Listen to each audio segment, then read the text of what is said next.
What are some other aspects of end-of-life experience that are important?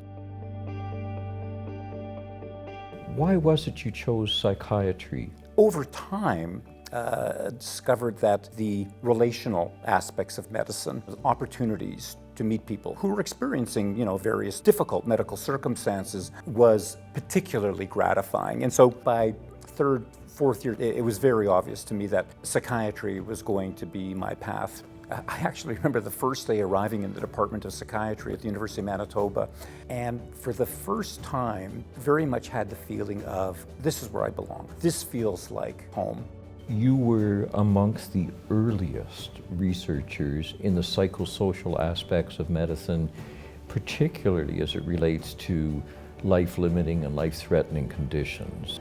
But intriguingly, the beginning of your international relationships and building those international partnerships, which also, one would say in that era, was not one's usual path. Those connections were critically important and to this day continue to be critically important. I mean, for example, Bill Breitbart and I, not only do we have a wonderful friendship, but we have co-edited the textbook of psychiatry and palliative medicine, which is now in its third edition. And I must admit, on a personal perspective, the wonderfulness for me was that I found in you a mentor who supported my interest in the patient.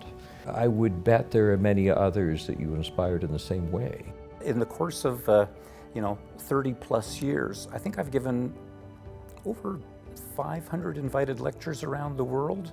And so there are memories of many students in many places. If they don't remember what I said, hopefully they remembered the notion of what curiosity can bring. That thinking and that curiosity have been the wind in my sails. What do you personally view as perhaps other achievements that contribute to comprehensive, meaningful palliative care? First, I would say, is a project called the Canadian Virtual Hospice. It is now the world's largest repository of information and support for patients, families, and healthcare providers. I think it provides support to over 2 million people annually.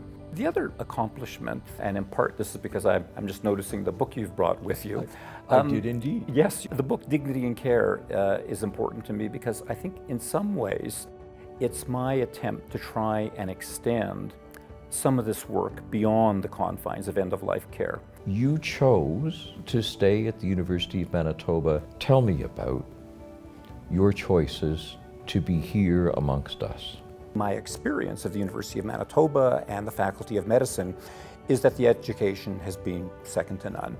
And I've had the great opportunity of traveling the world and see colleagues who have come from a whole variety of educational institutes. Staying in Winnipeg also has had advantages in terms of doing research. So there have been innumerable advantages. You have so clearly articulated the importance of compassion and the importance of kindness as a foundation for clinical care.